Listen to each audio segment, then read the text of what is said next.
اعوذ باللہ من الشیطان الرجیم بسم اللہ الرحمن الرحیم الحمد للہ رب العالمین وصلی اللہ علی محمد وآلہ الطیبین الطاہرین۔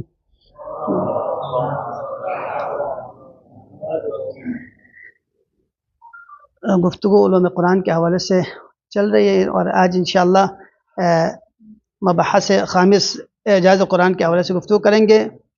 جب ہم کسی کتاب کی نسبت کسی شخص کی طرف دے دیتے ہیں علیکم السلام، تو ہم ان دلائل پر اعتماد کرتے ہیں جو اس انتساب کی گواہی دیتے ہیں۔ اسی طرح قرآن کریم کی نسبت اللہ تعالیٰ کی طرف ہونے پر دلائل اور قرائن پر اعتماد کرتے ہیں جو قرآن کے معجزے کے بہترین قرآن کے معجزے ہونے پر جو ہے بہترین شاہد ہیں۔ اس کے بعض دلائل یہاں پہ مصنف نے ذکر کیا ہے، ان کی طرف اشارہ کریں گے۔ اس میں سے سب سے پہلے انہوں نے جو ذکر کیا کہ قرآن کے جو مواد ہے اور محتوائے قرآن کی بلندی، ہم آہنگی اور پیغام قرآن کا اللہ تعالیٰ کی کمال مطلق کے ساتھ ہم آہنگ ہونا، یہ قرآن کی نسبت اللہ تعالیٰ کی طرف ہونے پر بہترین دلیل ہے۔ اور چونکہ قرآن کریم کے مطالعے سے ہمیں معلوم ہوتا ہے کہ اس میں جس طرح صفات الہی، تمجید و تمہید الہی، توحید الہی، لطف و کرم الہی اور بندوں کے اوپر اللہ تعالیٰ کا فضل ہونے کے ذکر کے ساتھ ساتھ کبھی ترغیب و ترہیب کے حوالے سے بھی ذکر ملتے ہیں، اور معاشرے کی اصلاح اور اپنی ذات کی اصلاح کی طرف بھی دعوت دی جاتی ہے۔ تو کبھی قرآن میں جامع و مانع قانون سازی تشریع جو فطرت انسانی کے عین مطابق ہے اس کی طرف رہنمائی کرتے ہیں۔ تو معمولی سے غور و فکر کرنے سے ہمیں یہ معلوم ہوتا ہے کہ یہ کتاب ایک علیم، حکیم اور قادر مطلق کی جانب سے ہی صادر ہوا ہے۔ اور دوسری بات اس میں یہاں پہ جو شاہد کے طور پر انہوں نے ذکر کیا ہے کہ قرآن کی جو فصاحت و بلاغت کا اعتراف کرنا، عرب کے اس ماحول میں جب فصاحت و بلاغت عروج پہ تھا، وہ لوگ خود اس وقت ادیب و بلیغ، فصیح و بلیغ جو ہے نا ہوا کرتے تھے۔ عربی وہ معاشرہ جیسا کہ آپ لوگ سب جانتے ہیں، اس وقت معلقات سبعہ کے نام سے باقاعدہ وہاں پہ احسنتم قصائد وغیرہ لکھتے تھے۔ تو اسی طرح اس دور میں قرآن مجید کا نازل ہونا اور قرآن کا چیلنج کرنا کہ فَأْتُوا بِسُورَةٍ مِثْلِهِ فَأْتُوا بِسُورَةٍ مِّن مِثْلِهِ مفتریات، یا فَأْتُوا بِعَشْرِ سُوَرٍ مفتریات، فَأْتُوا بِسُورَةٍ مِثْلِهِ وَادْعُوا مَنِ اسْتَطَعْتُم مِّن دُونِ اللَّهِ إِن كُنتُم صَادِقِينَ۔ یعنی اس وقت تھا جب مکے میں مسلمان بہت کم تعداد میں تھے اور مسلمان مقہوریت اور مظلومیت کے ساتھ زندگی گزار رہے تھے۔ اس دور میں چیلنج کرنا اور چیلنج کا مقابلہ نہ کر پانا، یہ بھی جو ہے نا ایک یہ پروردگار کی طرف اس کتاب کی نسبت کے حوالے سے بہترین دلیل ہے۔ اور پیغمبر گرامی اسلام کا ابتدائی اس میں سورہ غافر کی تلاوت کرنا، بسم اللہ الرحمن الرحیم، حامیم تنزیل الکتاب من اللہ العزیز الحکیم، غافر الذنب وقابل التوب شدید العقاب الی آخر الآیت۔ تو جب اس آیت کی تلاوت فرما رہے تھے تو اس وقت ولید ابن مغیرہ اس مجلس میں بیٹھا تھا، وہ سن رہے تھے، غور سے سن رہے تھے، مشرکین کے معروف شخصیت تھے وہ۔ تو جب پیغمبر کو معلوم ہوا کہ وہ غور سے اس آیت کی تلاوت سن رہا ہے، تو پیغمبر نے اس کی تکرار کی تو اس کے دل میں اس قدر آیت جاگنی ہوئی، تو وہ جا کے اپنے قوم کے پاس جا کے اپنے قوم سے وہ کہنے لگا کہ محمد نے ایک ایسی جو نا باتیں کی جو نہ انسانوں کی باتیں ہیں، نہ جنات کی باتیں ہیں، اور یہ اس کا خاص مقام ہے، اس کے خاص مٹھاس ہے، اور ایسا محسوس ہوتا ہے کہ اس میں بہت تازگی اور رونق ہے۔ یعنی کفار کے دل میں بیٹھ جانا، یہ بھی خود جو ہے نا اعتراف کرنا کہ یہ عام بشری کلام کے نہ ہونے اور پروردگار کی طرف نسبت ہونے کے حوالے سے بہترین شواہد میں سے ہیں۔ اور اس کے حوالے سے جو کتاب لکھنے والے ہیں، باحثین ہیں، انہوں نے فصاحت و بلاغت کے متعدد جو ہے نا پہلوؤں کو ذکر کیا ہے۔ اس میں سے قرآن کا منفرد ہونا کس جہت سے مختلف موسیقی آہنگ کے ساتھ قرآن کا جو ہے نا منفرد ہونا جو موضوع کے مطابق بدلتا ہے.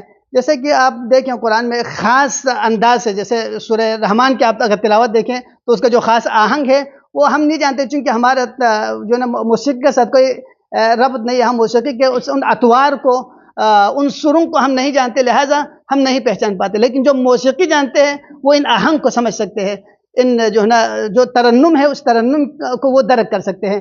وہ لوگ خود اعتراف کرتے ہیں کہ یہ جو ہے نا کہ قرآن یہ بشری کلام نہیں ہے. اور ضرورت کے مطابق بیان کا ہونا. آپ دیکھیں قرآن میں جو ہے نا کوئی بھی معمولی بھی لفظ کی کمی یا زیادتی نہیں ہے. اس میں ابن عطیہ کہتے ہیں کہ اگر قرآن سے ایک لفظ کو نکالے اور کل عربی لغات کو ہم جمع کر کے اس لفظ کے بدلے میں کوئی لفظ رکھنا چاہیں تو وہ اس لفظ جو قرآن بطور خداوند عالم کی طرف سے نازل شدہ جو لفظ ہے اس کے مقابلے میں ہم نہیں لا سکتے. اور اس کے بعد قرآن کا بار بار پڑھنے کے باوجود قرآن میں تازگی رہنا، قرآن کا پرانا نہ ہونا اور اپنی تاثیر کا نہ کھونا، یہ بھی جو ہے نا بشری کلام اس طرح نہیں ہوا کرتا، بلکہ یہ اللہ تعالیٰ کی طرف نسبت کے حوالے سے بہترین شاہد ہے. جیسے کہ ماہ مبارک رمضان میں ہم نے قرآن کے حوالے سے امیر المومنین کی جو کلمات کا ذکر کیا اس میں بھی یہی ذکر ملتے ہیں. اس کے بعد اعلیٰ درجے کی روحانیت کا ہونا. قرآن کے جب آپ قرآن کی تلاوت کرتے ہیں تو انسان جو ہے نا قرآن کی تلاوت انسان کی ضمیر کو جھنجھوڑ کے رکھ دیتے ہیں، حتیٰ کہ وہ جو مادہ پرست لوگ ہیں ان کے سامنے بھی اگر قرآن کی تلاوت کریں تو وہ بھی اپنے اندر ایک تبدیلی محسوس کر لیتے ہیں، وہ بھی اپنے جو نا اپنے ضمیر کو جو ہے نا وہ ملامت کرتے ہوئے نظر آتے ہیں. تو یہ بھی بشری کا نہ ہونا اور یہ خداوند عالم کی نسبت کہ خداوند عالم کی طرف نسبت ہونا بہترین اس کی طرف یہ دلیل ہے. اور تیسرا جو شاہد ہے وہ یہ کہ پیغمبر گرامی اسلام نے جب جو قرآن سلسلہ نزول کا جو دورانیہ رہا وہ 23 سالہ دورانیہ ہے، اس دورانیے میں قرآن کے اسلوب کا تبدیل نہ ہونا. آپ دیکھیں یہ ایک انسانی فطرت کے ساتھ میل نہیں کھاتی کہ 23 سال سے جو چیز بار بار آپ کو ایک ہی اسلوب سے ایک ہی طریقے سے آپ کو بتا رہا ہو تو اس صورت میں ایک بشری طاقت اور قوت میں ایسا نہیں ہوتا. آپ دیکھیں کوئی ہمارے جو ادباء ہیں، جو شعراء ہیں، ان کے ابتدائی کلام کو آپ دیکھیں اور جب وہ عروج پہ جب پہنچتے ہیں تو ان کے کلام کو دیکھیں تو آسمان و زمین کا فرق ہمیں نظر آتے ہیں. وہ ابتدائی کلام جو ہے نا وہ کوئی ڈنگ کے کلام نہیں ہوتے، لیکن جب وہ عروج پہ پہنچ جاتے ہیں، وہ سیکھتے ہیں تو اس وقت وہ بہترین کلام لکھنے لگتا ہے. تو اگر یہ جو ہے نا قرآن بھی اگر بشری ہوتا تو 23 سالہ دور کے ابتدائی دور کی جو آیتیں ہیں اس کو بھی اٹھا کے لائیں اور 23 سال کے بعد آخری جو ادوار کی جو آیتیں ہیں ان کو بھی اٹھا کے لائیں تو ان میں جو ہے نا کوئی تبدیلی آپ کو محسوس نہیں ہوگی. اور اس کے بعد یہ قبل از نبوت ادبی آثار کا نہ ہونا. پیغمبر گرامی اسلام جو نا کہ نبوت کی دعوت نبوت سے پہلے مبعوث برسالت ہونے سے پہلے پیغمبر جو ہے اس طرح کے کوئی نہ آپ شاعر تھے، نہ کوئی آپ جو ہے نا کیا کہتے ہیں کوئی ادیب تھے ظاہراً، یعنی وہاں پہ پیغمبر کے کوئی ادبی آثار نظر نہیں آتے. اگر کوئی ادبی آثار ہوتا تو آپ جو ہے نا معروف ہوتے، اپنے قوم میں معروف ہوتے، لوگ آپ کو ہدایہ جو جوائز سے نوازتے.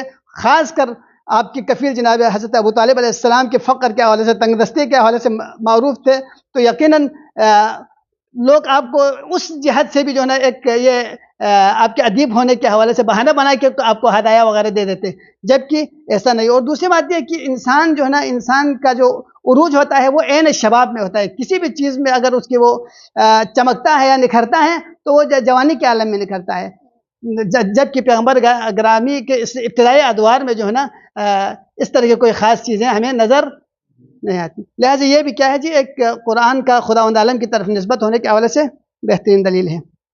اور خود قرآن بھی اس کی طرف اشارہ فرما رہا ہے کہ قل لو شاء اللہ ما تلوتہ علیکم ولا ادری بہ.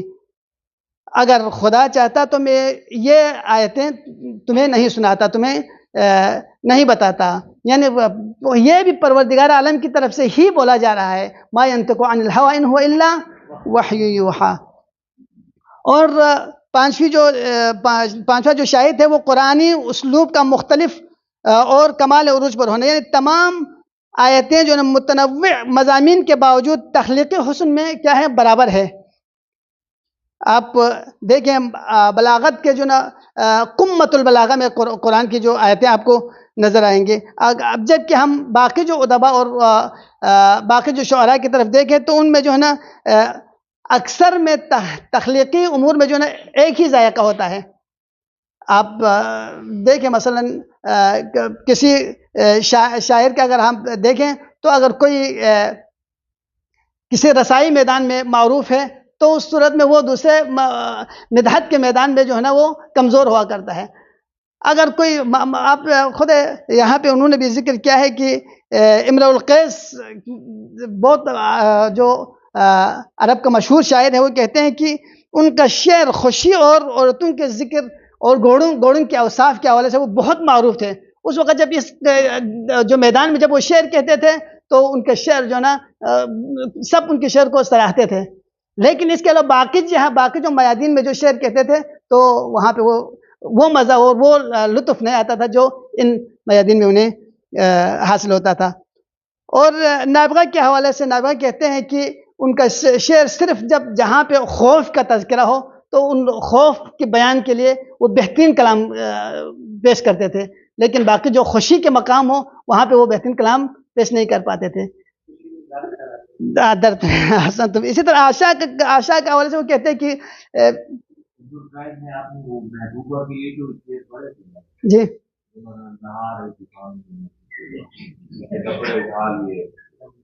جی صحیح.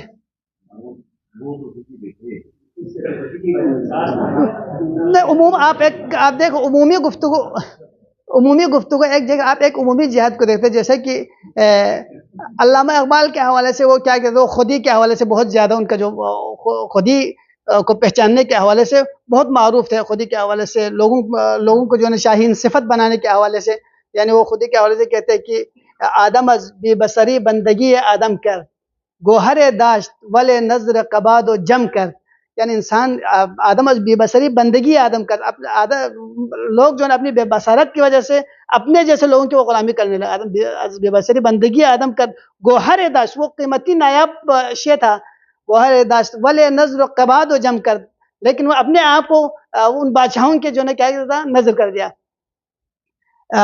یعنی در کوئی غلامی زی سگاں بدتر شد، یعنی غلامی کے آڑ میں وہ کتے سے بھی جو ہے بدتر ہو گئے.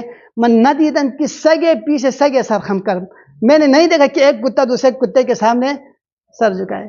لیکن انسان ہے جس کو اپنی خودی نہ پہچاننے کی وجہ سے وہ جو اپنی جسم کے سامنے اپنے آپ کو جو ہے ذلیل و رسوا کر رہے ہیں.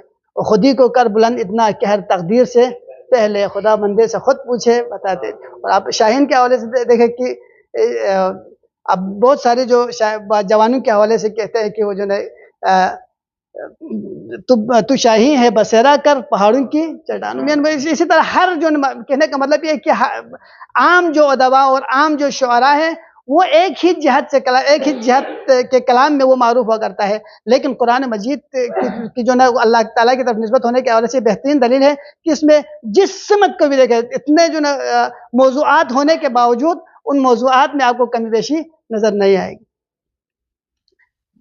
اور اس کے بعد جو نا چھٹا جو وہ ہے شاہد ہے وہ قرآن کے مواد میں اختلاف اور تضاد کا نہ ہونا. قبلہ شاید کہیں اور پہنچا ہوا ہے، یعنی شاید سے ہاں میدان شعری میں شاعر ہے تو اس لیے حق بنتا ہے آپ کا. تو مواد میں اختلاف اور تضاد کا نہ ہونا ہے، جیسے کہ اس کی اہمیت ان پہلوؤں سے ہمیں معلوم ہوگا کہ موضوعات اور علوم کی برمار ہونے کے باوجود جیسے جس میں عقائد بھی ہے، حکمت بھی ہے، تاریخ بھی ہے، قصص بھی ہے اور بہت سارے جو موضوعات ہیں، ان سب کے باوجود ان میں کوئی اختلاف نظر نہیں آتا، کوئی تضاد نظر نہیں آتا. اور یہ کہ پیشگی تیاری کے بعد برجستہ جو نا قرآن کا نازل ہونا، مثلا کبھی کوئی آیت سفر میں نازل ہوتی ہے، کبھی کوئی سفر حضر میں نازل ہوتی ہے، کبھی جو نا کوئی خاص موقع پر نازل ہوتی ہے، تو ان آیتوں کے نازل کے لیے کوئی پیشگی تیاری یا کوئی ایسی چیز کی ضرورت نہیں ہے، جبکہ بہت سارے جو نا باقی چیزوں کے لیے پہلے تیار ہونا ہوتا ہے. یا مثلا جو مکے کے ابتدائی ادوار میں جس امور کے حوالے سے گفتگو ہوئی تھی وہ مدنی ادوار میں بھی اگر اسی امور پہ گفتگو کرے تو بہترین تنسیق کے ساتھ جو ہے نا آپ کو وہ چیزیں نظر آئے گی، لیکن کلام بشری میں ایسا آپ کو نہیں ملے گا۔ اور طویل وقفوں کے بعد اسی موضوع کی تکرار ہونا اور تضاد نہ ہونا، یہ بھی کیا ہے، جب مثلا وہی گفتگو جو میں ابھی آپ لوگوں کی خدمت میں ذکر کی، آپ قرآن جب ابتدائی طور پر نازل ہو رہا تھا تو اس وقت کے ان کا کلام کو دیکھیں اور آخر میں جب نازل ہوتے ان کلام کو دیکھیں تو دونوں میں کوئی فرق ہمیں نظر نہیں آتے۔ اور سب سے بڑھ کے غیر تعلیم یافتہ جو امی پیغمبر گرامی اسلام امی تھے، غیر تعلیم شخص سے اس طرح کی جو فصاحت و بلاغت پر مشتمل جو ہے نا کتاب کا نازل ہونا، اس پر وہ یہ کتاب لے آنا، یعنی غیر تعلیم یافتہ شخص کا اس قسم کی کتاب لے آنا، یہ بھی جو ہے نا خود پیغمبر کی طرف، اگرچہ انشاءاللہ آنے والے دروس میں گفتگو کریں گے، یہ سب جو ہے نا شبہات ہے جو کہتے ہیں کہ یہ پیغمبر نے جو ہے نا شاید کسی اہل کتاب سے لکھوائی ہے، اس طرح کی گفتگو ہے، تو اس وجہ سے ان سب کے لیے دلائل کے طور پر پیش کیا ہے۔ ابھی ہم تطبیق کر لیں گے انہی کلام کے اوپر۔ المبحث الخامس اعجاز القرآن۔ عندما نتحدث عن انتساب اثر او کتاب لشخص نعتمد على الدلائل التي تشهد لهذا الانتساب۔ جب ہم کسی انتساب کی تحریر کی یا کتاب کی نسبت کسی شخص کی طرف کرتے ہیں تو ان دلائل پر اعتماد کرتے ہیں جو اس انتساب کی گواہی دیتے ہیں۔ وكذلك القرآن الكريم نعتمد على نسبته لله تعالى على مجموعة من الأدلة والقرائن۔ اسی طرح قرآن مجید کا اللہ تعالیٰ کی کتاب ہونے پر جو ہے نا اللہ کی طرف نسبت دینے پر بھی دلائل اور قرائن کے مجموعے پر ہم اعتماد کرتے ہیں، بھروسہ کرتے ہیں۔ وتعتبر اکثرها شواہد علی اعجاز ہے، ان میں سے اکثر جو ہے اعجاز قرآن پر شواہد ہیں۔ نذکر منها، اس میں سے ہم بعض کا ذکر کریں گے۔ اولا سمو محتواه وانسجامه ورسالته مع الصراط اللہ القویم المنسجم مع کماله المطلق۔ جیسے کتاب اللہ کی جو نا مواد کی جو عظمت ہے، بلندی ہے، اور اس کی ہم آہنگی، اور رسالت قرآن کا جو پیغام ہے صراط مستقیم کے ساتھ پروردگار کی کمال مطلق کے ساتھ جو ہے نا کیا کہتے ہیں منسجم ہونا۔ فعندما نراجع القرآن الکریم نجده یصب فی هذا الاتجاه، جب ہم قرآن کریم کی طرف مراجعہ کریں گے تو اسی سے ان تمام امور کو اسی سمت میں پاتے ہیں۔ فهو بین تمجید وتوحید للہ تعالی واستعراض صفات کمالہ ومنہ ولطفہ بعبادہ۔ تو یہ کبھی جو نا پروردگار کے ہم تمجید اور کا آپ کے کمال صفات کمالیہ اور آپ کے احسان اپنے بندوں کے اوپر لطف و کرم کی بیان کرتے ہوئے نظر آتے ہیں۔ وبین دعوت الناس فی مختلف اسالیب الترغیب والترہیب الی صلاح انفسہم ومجتمعاتہم، اور کبھی جو ہے نا قرآن کے مختلف جو اسالیب ہے اپنے ترغیب کے ذریعے ترہیب کے ذریعے، کبھی ڈراتے ہیں تو کبھی پیار محبت سے سمجھاتے ہیں، جو اپنے نفس کی اصلاح کی اور معاشرے کی اصلاح کی کرنے کی طرف یہ دعوت دیتے ہیں۔ وبین رسم الخطوط التشریعیۃ العریضۃ واحیانا التفصیلیہ لحکمت او ظرف خاص، اور کبھی یہ کتاب جو ہے تشریع قانون سازی کے خطوط چاہے وہ کلی ہو یا وہ تفصیلی ہو، اس کی طرف جو ہے نا یہ دعوت دیتی ہے۔ المنسجم مع الفطرۃ والطبیعۃ البشریہ، جو کہ انسان کی فطرت اور طبیعت کے ساتھ کیا ہے مطابق ہو۔ لترشد سلوک الانسان فی مواجہۃ الظروف التي یواجہها خلال مسیرۃ حیاتہ، جو زندگی کے پیچ و خم میں پیش آنے والے حالات میں انسان کے جو نا سلوک کی رہنمائی کرتا ہے۔ فکل انسان لو تأمل وسرحت مخیلته فتصور ان اللہ تعالی بعث رسولا مرشدا للبشریہ۔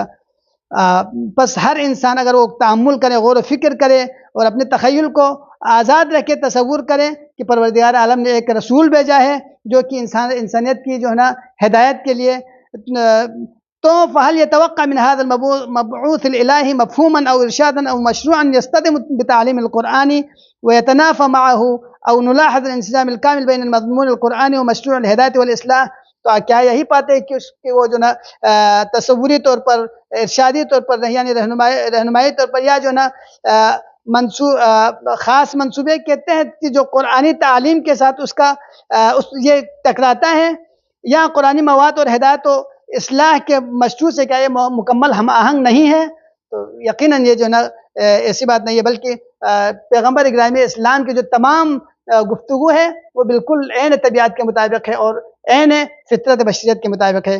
حبذا لو تفرغ احدنا فی سبیل عقیدتہ، کاش اگر ہم میں سے کوئی وقت نکالے اپنے عقیدے کے راہ میں، وتأمل مع نفسه قلیلا حول النهج القرآنی، اور قرآنی جو ہے نا نہج پر تنہائی میں غور و فکر کریں، تو اللہ یجدہ دلیلا کافیا علی انتساب هذا القرآن الکریم للہ الحکیم العلیم الرؤوف الرحیم۔ تو کیا یہ نہیں پاتے کہ یہ کتاب کا جو نسبت ہے وہ پروردگار عالم کی طرف ہے، جو کہ حکیم بھی ہے، علیم بھی ہے، رؤوف بھی ہے اور رحیم بھی ہے۔ وما كان هذا القرآن ان يفترى من دون اللہ، یہ قرآن ایسا نہیں ہے کہ اللہ کے بغیر گڑھ لیا گیا ہو۔ حب ان صیاغت هذا الدلیل قد لا تكون الصیاغہ جدلیہ تسقط الخصم المجادل۔ اب فرض کرے کہ یہ جو دلیل جسے ترتیب دی گئی ہے یہ جو جدلیاتی ترتیب کے مطابق نہ ہو، جو صرف مخالف اور اپنے مخاصم کو خاموش کرنے کے لیے ہو، ایسا نہیں ہے۔ لیکن فی عقیدتنا لا نتقید بمعایر الجدال والمخاصمۃ رغم اہمیتها، لیکن ہمارا عقیدہ یہ ہے کہ ہم جو ہے نا عقیدے کے طور پر بحث و تکرار کے معیاروں کے ہم پابند نہیں ہے، اگرچہ جو یہ مخاصمہ و مجادلہ اپنے جگہ پر ان کی اہمیت ہے۔ فما اکثر الخیارات المسیریۃ التي نختارها اعتمادا على قناعتنا الخاصہ، بلکہ ہم اپنے زندگی کے بہت سارے فیصلے جو ہے نا جس کا اختیار ہم اپنی ذاتی یقین کی بنا پر کرتے ہیں، المدعومۃ بالوجدان او الفطرۃ او الحدس الدقیق، جنہیں ہمارے وجدان، ہماری فطرت اور دقیق جو حدث ہے ان کی تائید جو ہے نا شامل حال ہوتی ہے۔ لہٰذا ہم اپنے وجدان کے ذریعے، اپنے فطرت کے ذریعے بہت سارے فیصلے ہم خود کر لیتے ہیں۔ الثانی قمۃ البلاغہ باعتراف العرب المعاندین له رغم ابداعهم في هذا الجانب، یعنی قرآن مجید کا جو معاندین عرب کی فصاحت و بلاغت کے فن میں غیر معمولی صلاحیت کے باوجود ان کا قرآن کی بلاغت کی بلندی کا اعتراف کرنا، متأکیدا لصحت هذه الدلالہ، اور اس سے دلالت کی صحت کی تاکید کے لیے نلاحظ ان التحدی القرآنی كان في مکہ حيث كان المسلمون اقلیۃ مضطہدۃ، قرآن کریم اس دور میں، اس وقت، اس ادوار میں چیلنج کر رہا ہے جب مسلمان جو ہے نا مکے میں بہت کم تھے، مظلومیت کے ساتھ زندگی گزار رہے تھے۔ وَكَانَ هُنَاكَ قَلْقٌ كَبِيرٌ يَنْتَابُ كِبَارُ قُرَيْشٍ مِّن دَعْوَةِ الرَّسُولِ، اور وہاں قریش کے بڑے بڑے سردار جو ہے نا رسول اللہ کی دعوت سے شدید پریشان تھے۔ فَلَوْ كَانَ بِإِمْكَانِهِمُ التَّحَدِّي لَوَاجَهُوا نِزَاعَ الْقُرْآنِ، اگر وہ اس چیلنج کو قبول کرنے کی صلاحیت ہوتی تو وہ جو ہے نا اس چیلنج کو قبول کر لیتے۔ فَأْتُوا بِعَشْرِ صُوَرٍ مِثْلِهِ مُفْتَرَيَاتٍ، اس جیسا جو نا خود ساختہ 10 دلیل بنا کے لے آؤ۔ وَفَأْتُوا بِصُورَةٍ مِثْلِهِ وَادْعُوا مَنِ اسْتَطَعْتُم مِّن دُونِ اللَّهِ إِن كُنتُمْ صَادِقِينَ۔ اگر یہ لوگ کہتے ہیں کہ قرآن کو خود پیغمبر گرامی اسلام نے بنایا ہے تو تم بھی اسی طرح ایک سورہ بنا کے لاؤ، اگر اللہ کے علاوہ جسے تم بلا سکتے ہو تو ان کو بھی بلاؤ، ان سے مدد مانگو۔ وَلَوْ كُنتُم، کیا ایک آیت ہے کہ ظہیراً، آیت یاد ہے کسی کو جس میں کہتا اگر بعض کے لیے مددگار بن کے بھی جو ہے نا وہ کرنا چاہیں تو وہ نہیں لا پاؤ گے۔ جی، وَكَانَ لِهَذَا الْجَانِبِ دَوْرٌ بَارِزٌ فِي التَّأْثِيرِ عَلَى الْمُجْتَمَعِ الْمَكِّي فِي بِدَايَاتِ الْقَرْنِ الْكَرِيمِ۔ قرآن کی ابتدائی دور میں بلاغت کے پہلو کا بہت بڑا کردار تھا، خصوصاً مکہ کے معاشرے پر یہ اثر انداز تھے۔ فقد روی المؤرخون ان النبی صلی اللہ علیہ وآلہ وسلم لما انزل علیہ حامیم تنزل الکتاب من اللہ العزیز العلیم غافر الذنب وقابل التوب شدید العقاب، جب یہ آیت سورہ مبارکہ غافر کی جب یہ آیتیں نازل ہو گئی اور آپ ان کی جب تلاوت کرنے لگے تو قام الی المسجد، آپ مسجد میں تشریف لے گئے، یقرؤها والولید بن المغیرہ قریب منہ، آپ کے قریب میں جو ہے ولید بن مغیرہ تھا۔ فلما فطن النبی صلی اللہ علیہ وسلم استماعہ، جب نبی اکرم کو احساس ہوا کہ ولید اس کو غور سے سن رہا ہے تو اعاد قراءت الآیہ، آپ نے آیت کی جو نا تلاوت کا جو اعادہ کی یعنی تکرار کی۔ فانطلق الوعید حتی اتی مجلس قومہ بنی مخزوم، وہ بنی مخزوم جو اپنی قوم تھی اس کے پاس چلا گیا۔ اس کے بعد کہتے ہیں فقال واللہ لقد سمعت من محمد آنفا کلاما لا هو من کلام الانس ولا من کلام الجنس، میں نے محمد سے ایسا کلام سنا جو نہ انسانوں کا کلام ہے اور نہ جنات کا کلام ہے۔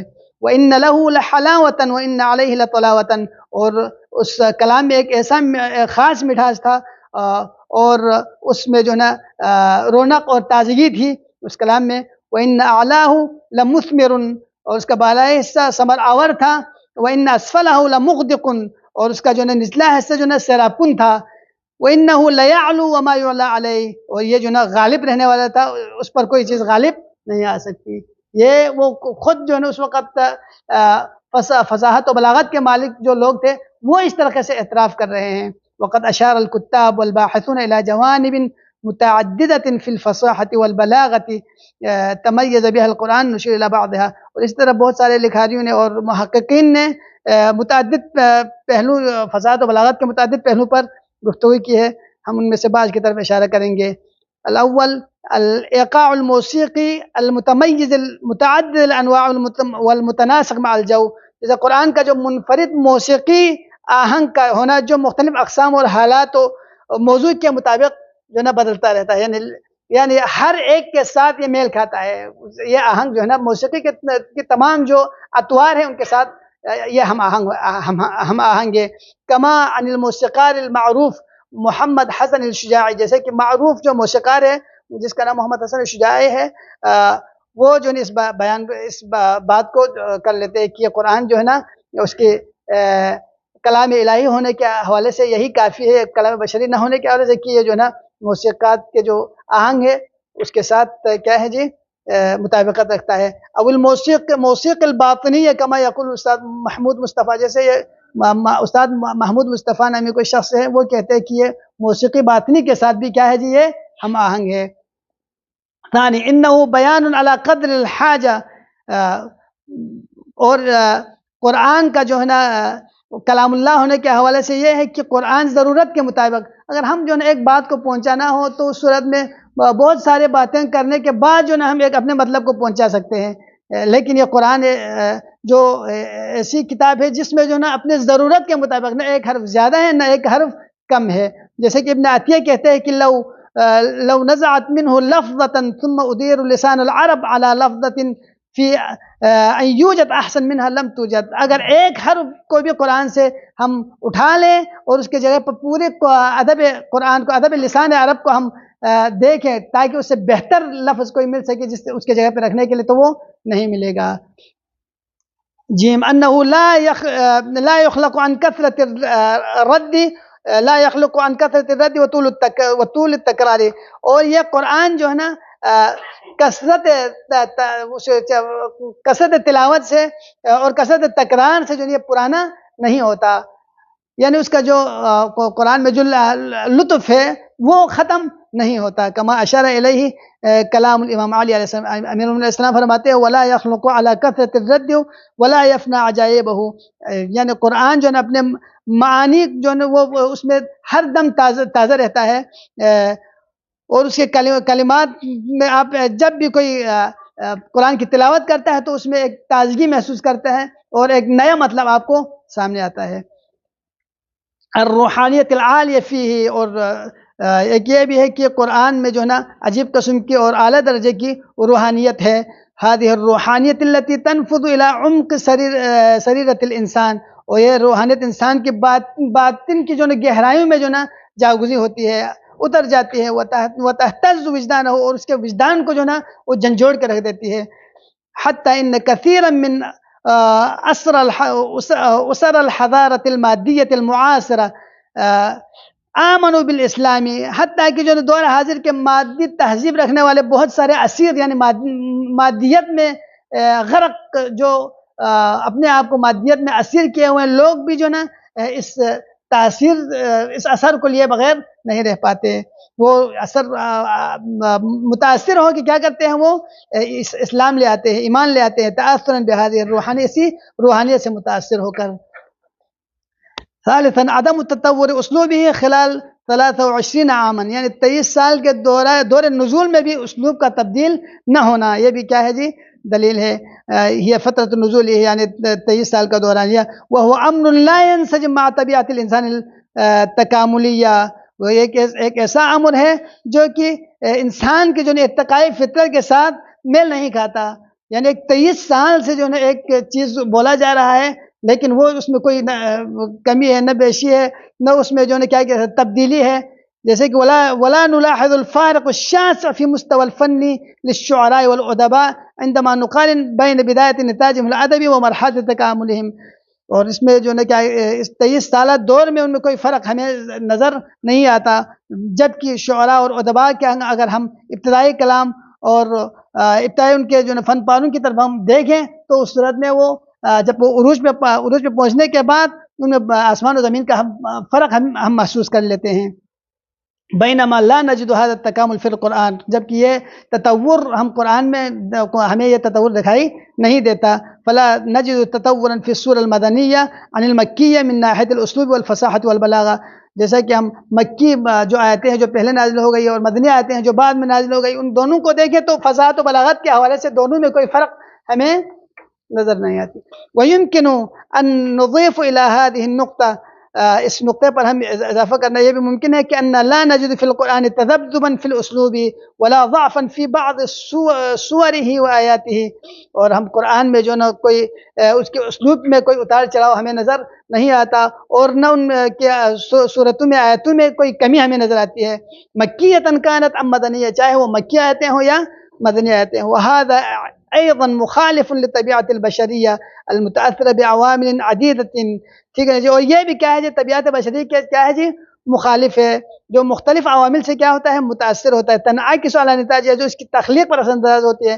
خاصۃ الحس الادبی والبلاغی، خصوصاً جب حس ادبی اور بلاغی ہو. آپ دیکھیں ادبی اور بلاغی اس میں اگر کبھی بیشے ہو جائے تو ایک دم انسان محسوس کر لیتے. آپ اسٹیج پہ اگر کوئی اشعار پڑھ رہا ہو اور اشعار میں کوئی لطافت نہ ہو تو آپ کو جو ہے کیا یہ ہوتا، آپ میں بے چینی، جو سامعین ہے اس میں بے چینی آپ کو نظر آئے گا. لیکن جو قرآن مجید کے حوالے سے جو ہے نا یہ اتنا عرصہ گزرنے کے بعد پھر بھی اس میں جو وہی لطافت اور وہی نزاکت موجود ہے. الذي يتاثر بادنى سبب، جو معمولی سی سبب پر متاثر ہو جاتی ہے، یعنی بلاغی امور جو ہے نا معمولی سی اونچ نیچ پہ وہ متاثر ہو جاتی ہے، تو اس کے باوجود ہم قرآن کو جو ہے نا بشر کی طرف نسبت دینا سراسر ظلم کے علاوہ اور کچھ نہیں ہے. من المعروف ان السمات ودلائل النبوغ تظهر لدى الشخص في سن حياته الاولى. اور یہ قبل از نبوت جو ہے نا پیغمبر کا جو ہے نا ادبی آثار نہ ہونا، جب باوجود چونکہ اس کے باوجود کہ انسان کی جو ہے ذہانت اور نبوغ جو ہے ابتدائی نبوغ کی علامت ابتدائی سال جوانی کے آغاز سے ظاہر ہونے لگتا ہے، جبکہ پیغمبر جو ہے نا آپ 40 سال کی عمر کے بعد جو ہے ادبی جو ہے شاہکاریاں آپ کے اوپر آنے لگا. تو اس کا مطلب ہے یہ پیغمبر گرامی اسلام نے اپنی طرف سے بیان نہیں کی یا کوئی آپ کو کسی نے سکھایا نہیں ہے، بلکہ کیا ہے یہ کلام الہی ہے. فلو كان القرآن من انشاء النبی لظهرت علیہ دلائل هذا النبوغ فی بدایت حیاته. اگر یہ قرآن پیغمبر کی اپنی تخلیق ہوتی تو اس صورت میں آپ کے جوانی کے عالم میں جو ہے یہ ظاہر ہونا چاہیے تھا، آثار نظر آنا چاہیے تھا. واہتم به قومه، اور آپ کے قوم اسی پر توجہ دینا چاہیے تھا آپ کے قوم کو. وتحدث به العرب لاهتمام بهذه الظاهرة، اور عرب آپ کے جو نا اس حوالے سے گفتگو کرتے ہوئے ہمیں نظر آنا چاہیے تھا، کیونکہ عرب اس طرح کے مذاہب پر جو ہے نا وہ بہت اہتمام بهذه الظاهرة بہت دلچسپی لیتے تھے. خاصة ان سوق عکاظ كان في مکہ مأوى الحجیج. سوق عکاظ جو ہے نا حجاج کا مأویٰ اور پناہگاہ تھا. وہاں پہ اس طرح کے جو نا گفتگو بہت زیادہ ہوتے تھے، وہاں پہ ادباء جمع ہوتے تھے، شعراء جمع ہوتے تھے. تو پیغمبر بھی تو وہیں پہ تھے، پیغمبر کو کم از کم غلطی سے بھی جو ہے اگر ایسا دیکھیں ثانیاً کوئی بھی ادیب اور شاعر ہو تو اس کو موقع نہیں ملتا ہے کہ میں اپنے جو ہے شعر کو کہاں پہ سناؤں. بعض مقامات میں ایسا ہوتا ہے کہ وہ دوسروں کو چائے پلا کے بھی اپنے جو شعر سناتے ہیں. شیخ صاحب بہتر جانتے ہیں جی، خطبہ کی مسئلے. تو پیغمبر گرامی اسلام میں اگر یہ وہ ہوتے تو یقیناً پیغمبر گرامی اسلام بھی جو ہے نا سوق عکاظ میں بہترین موقع ملنے کے باوجود آپ کو بیان کرنا چاہتے ہیں، لیکن آپ کا بیان نہ کرنا کیا ہے، یہ دلیل ہے کہ یہ جو ہے نا خداوند عالم کی طرف سے وَلَكْتَسَبَ مَكَانَةً مَرْمُوقَةً، اور آپ اپنی قوم میں ایک ممتاز مقام پا لیتے. وَافْتَخَرَ بِهِ أَهْلَهُ وَعَشِيرَتَهُ، آپ کے عشیرہ اور آپ کے اہل آپ پر افتخار کرتے اس میدان میں، یعنی ادبی میدان میں. ونحالت علیہ الہدایا والعطاء، آپ پر تحفہ و تحائف کی بارش ہونی چاہیے تھی، خصوصاً مع ما عرف عن کفیلہ ابی طالب من الفقر والضیق. اس کے باوجود کیا یہ معروف تھا کہ آپ کا جو کفیل ہے جناب حضرت ابو طالب مومن اہل قریش معاشی تنگی اور فقر میں معروف تھا، لیکن اس کے باوجود کوئی آپ کو جو ہے نا کوئی ہدایہ وغیرہ کا نہ دینا، یہ کیا ہے؟ دلیل ہے کہ پیغمبر کی اپنی طرف سے جو مرتب کردہ کتاب نہیں ہے. وَلَعَلَّ الْآيَةَ الْكَرِيمَةُ تُشِيرُ إِلَى ذَلِكَ بِقَوْلِهَا، اور آیت کریمہ اس کی طرف اشارہ کرتا ہے قُلْ لَوْ شَاءَ اللَّهُ مَا تَلَوْتُهُ عَلَيْكُمْ، اگر اللہ چاہتا تو میں یہ قرآن تمہیں پڑھ کر نہ سناتا، وَلَا أَدْرَاكُمْ بِهِ، ٹھیک ہے جی، اور نہ ہی اللہ تمہیں اس سے آگاہ کرتا، فَقَدْ لَبِثْتُ فِيكُمْ عُمْرًا مِّن قَبْلِهِ أَفَلَا تَعْقِلُونَ، اس سے پہلے میں تمہارے درمیان بہت بڑی جو ہے زندگی گزار چکا ہوں، تو میں نے کبھی اس زندگی میں نے اس طرح کی باتیں نہیں کی، کیا تم عقل سے افلا تعقلون، کیا تم عقل سے کام نہیں لیتے؟ یعنی یہ خداوند عالم کی طرف سے ہی جو ہے مجھ سے بلوایا جا رہا ہے، مجھ سے جو نا بولا جا رہا ہے. الخامس تنوع اساليب القرآن وبلوغه القيمة في كل منها. کیا ہو گیا؟ اچھا، وصلی اللہ علی محمد وآلہ الطیبین الطاہرین.